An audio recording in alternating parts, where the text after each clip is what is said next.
government, based on the Isaac clan, waged a guerrilla war in the north. Barre found himself fighting his own people.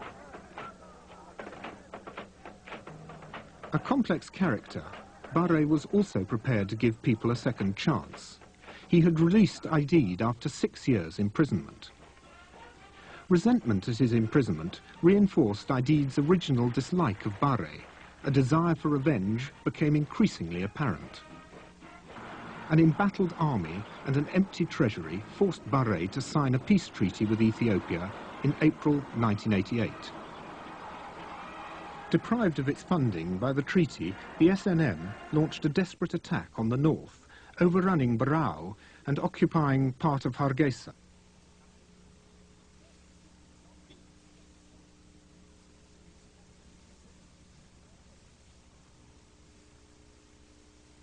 Barre was furious and unleashed the full strength of his forces against the rebels.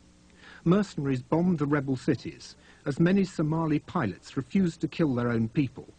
Artillery barrages finished the job. The SNM policy militarily seemed to me to be very misguided.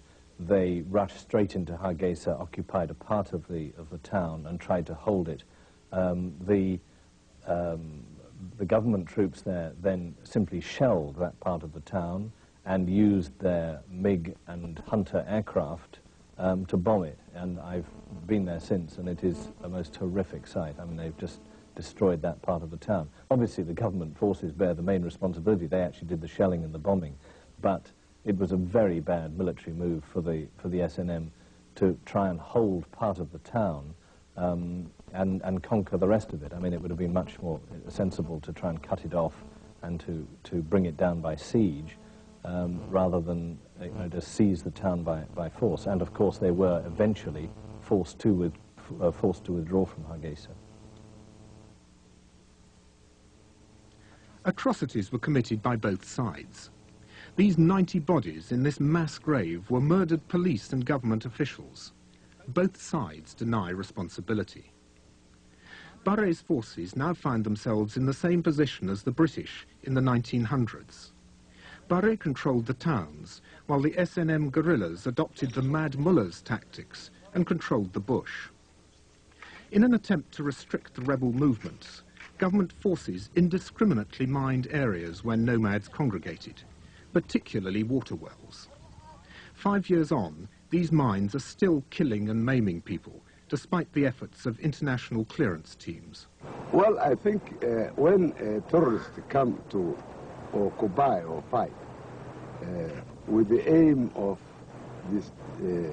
disconnecting the country, any country in the world should have done this. This what happens in Britain, what happens in Italy, what happens in everywhere in the world, that there are hell of disturbance, and who have the right to defend the unity and peace and security of his own nation should have taken same decision, or even worse. In fact, he told me personally, when I was an ambassador, he said, I would rather like people to fear me than respect me or like me. And this is the main reason why he gave instructions that Hargeisa, the second capital of Somalia, should be bombarded and razed to the ground. The savagery of his reaction to the SNM and other opposition groups convinced most of the population that he must go. Towards the end, he more and more played off one clan against another and destroyed the old Somali leadership. I understand that a lot of the old leaders, the sort of people who could sit down and work out a peaceful solution to a problem, were either imprisoned or discredited in one way or another. And so that when the end came, there was no common leadership in the country that could actually sit down and work out a solution to Somalia's problems.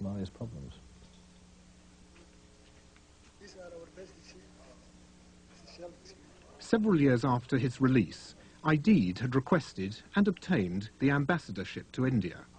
However, within 2 years, the Indian government, objecting to some of his political and commercial activities, asked for his recall. Avoiding Barre's attempts to isolate him, he made his way to Addis Ababa, where, with the aid of the Ethiopian government, he helped set up the United Somali Congress, based on his own Hawiya clan. All peoples have their divisions. The danger is that in times of crisis, in the history of all nations, then natural divisions widen. And that is the tragic situation today. Ever more insecure, Barre hit out at the slightest criticism. A prime example occurred in September 1990. In the stadium, 1990, September 1990, he was there to watch a football game. Few people booed at him. He couldn't accept that. How could somebody shout at me? And the soldiers with him had to open fire. A lot of people, not less than 500 people were killed at that time. Meanwhile, the population of Mogadishu rebelled and, joined by Aidid's militia, forced Barre to flee to Gedo. Nobody overthrew me. I left Mogadishu. If I could have preserved the life of the people and the property, the social property of the country. And therefore, I believe, not because I believe, but I am the president of Somali Democratic Republic up to now. In hot pursuit, Aidid's forces indulged in an orgy of murder, rape and looting. 500 were bayoneted to death against this pillar. These men were tortured to extort their savings. His name is again?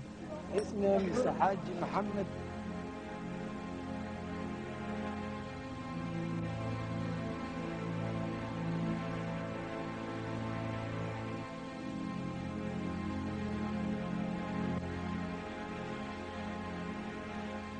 In Aidid's absence, a conference in Djibouti appointed Ali Mahdi interim president. The millionaire hotelier was only recognized as president by his own Abgal sub-clan, centered on Mogadishu.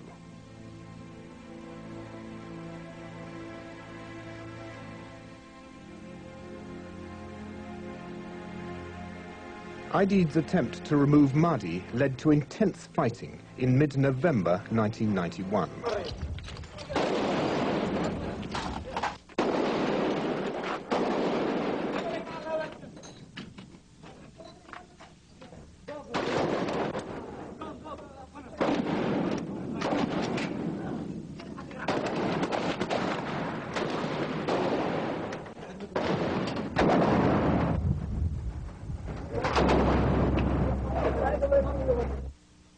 The center of Mogadishu was destroyed in a few days.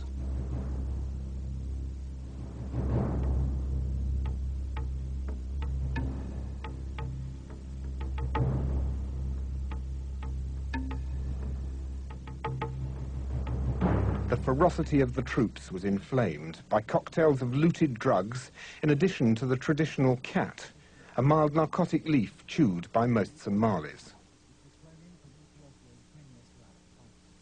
We managed to open the casualty department on December the 10th in Digfa, and from then until now we have admitted nearly 8,000 casualties, half of whom have had to have major surgery, and many of whom have suffered as a result of infections. They've come in with broken legs, broken arms, artillery injuries that are very, very difficult to keep clean in this kind of environment. As the fighting died down, a no-man's land was established across the city. Ali Mahdi ruled the north, Aidid the south. Indiscriminate shelling terrorized the civilian population. General Aidid sent 3 bombs which struck the heart of the market, killing 10 people instantly and wounding 34 people. Most of these were women and children. Systematic looting was rife. Even the street lighting cables were ripped up for the copper. Relief supplies were raided. The beginning of 1992 was marked with care by having 8,000 tons of food looted from our warehouse at the port. This looting was followed